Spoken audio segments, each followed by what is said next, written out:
In this video, you will begin to analyze the plight of the African slave and the triangle trade system. Make sure and take good notes, and as usual, see me with any questions or clarification you might need. To start off, we need to come up with a good definition of the term slave, and this is a good one. A slave is a person who is the legal property of another and is forced to obey them, can be bought or sold.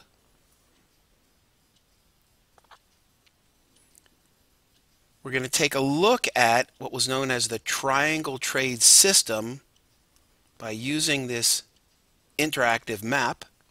You can see Europe here, Great Britain, Africa, the Atlantic Ocean. This is called the West Indies, and then the United States. So if ships sailed from Europe, they would go south to Africa and also to America with different goods,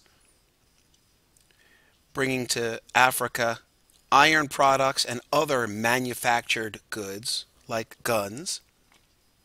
And then from Africa, these ships would travel across the ocean. This was called the Middle Passage of the triangle trade system. And they would have slaves and gold, which they would transport to the West Indies. And then from the West Indies, along with sugar and molasses, which is like jelly, and slaves, it would travel to the United States. And then completing this pattern over 300 years, it would form a basic triangle, and that's why it's called triangular trade routes or the triangle trade system.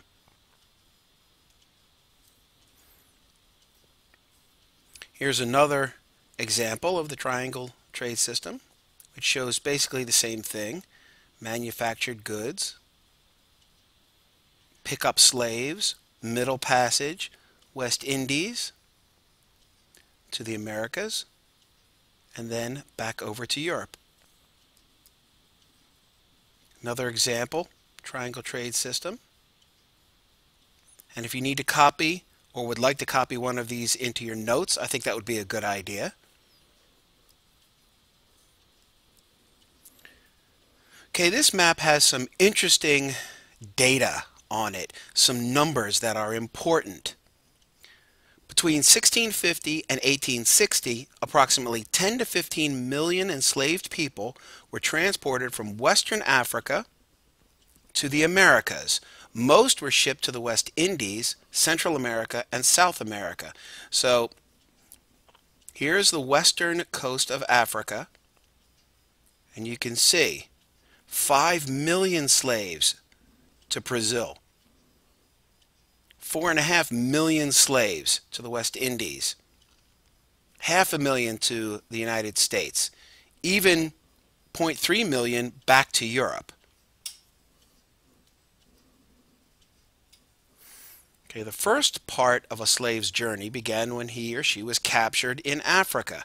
And you can see here, this is a tribal leader or a chief basically giving up his own people to a slave ship captain for gold, or sometimes the captain would offer him guns or rum, and the chief would basically hand over his own people in exchange for these goods.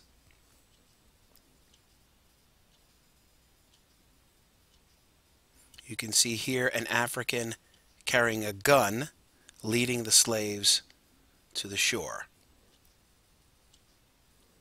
These were called coffles, and when one of these was placed on a slave's neck, it made it very difficult to run, to escape, and then obviously if you were connected to somebody else by one of these, it would prevent escape. Here you have an African guarding the slaves, which is very common during this time period. And then you have the Middle Passage. Hopefully you've learned something about the Middle Passage from the resources you are using to write your essays.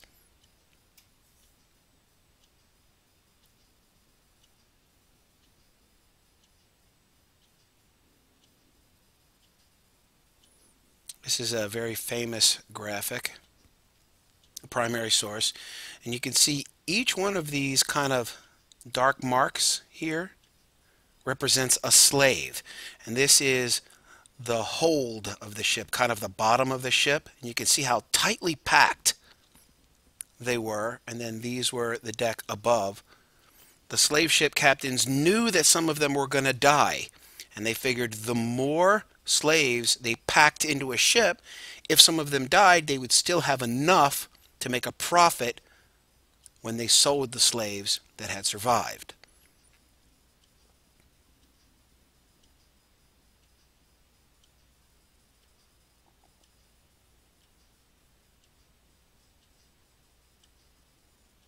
This is a photograph, probably taken in the late 1800s, of slaves on a slave ship. So keep in mind that each one of these people had their own lives. They had dreams and hopes and fears. They had plans for their future. They were individual human beings, and they were treated basically like animals when they became slaves. Then once they got to the Americas, they were sold at slave auction. This is a poster that a slave owner might see in town somewhere, or maybe read in the newspaper, advertising the fact that there was going to be a great sale of slaves, 1855. And then this tells them what kind of slaves would be sold. It's really very horrible when you think that these are human beings that are being treated just like animals.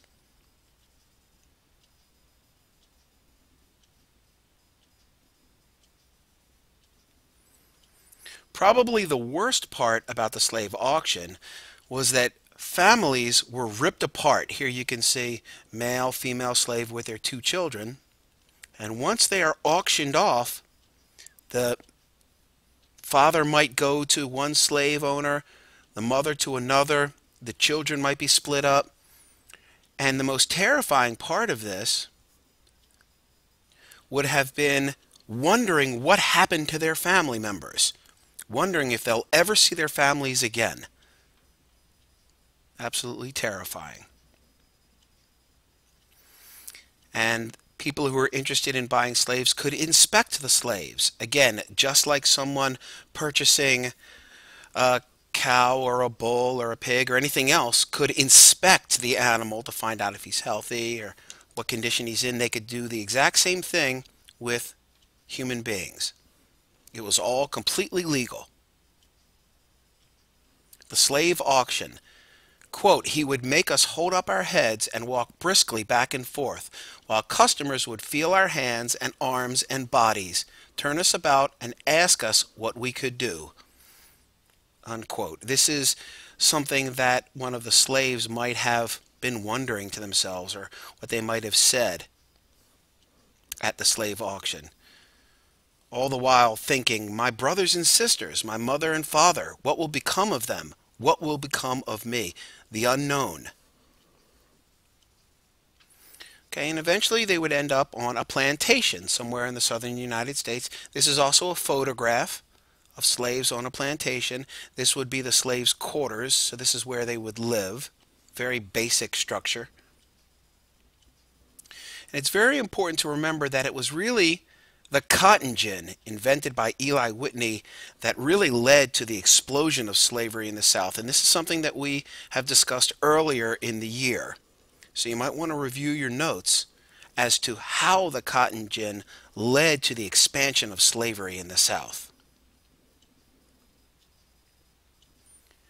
And I'd like you to pause the video and read this short reading on Eli Whitney's cotton gin. Take some notes on it, what you think are the most important parts of each of these paragraphs. And when you are ready to continue, click play.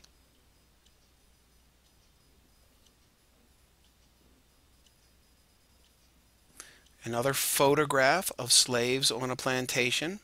Again, I want you to keep in mind that each of these people had their own individual lives that they led, and their own stories to tell as slaves on a plantation.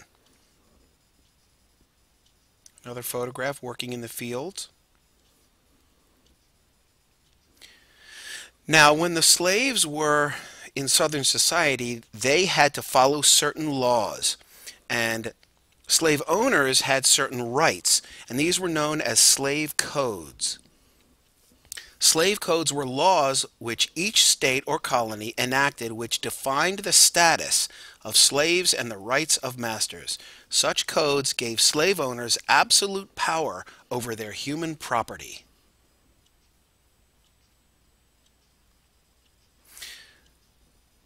These are some examples of slave codes. And what I'd like you to do is pause the video and look at these, read each one, and I'd like you to, and you can kind of just do this in your head, rank them the most severe to the least severe. What do you think is the harshest slave code to what is the least harsh? And then when you have that, I want you to write in your notes the 3 most severe slave codes according to your impression of them. Make sure and have that in your notes.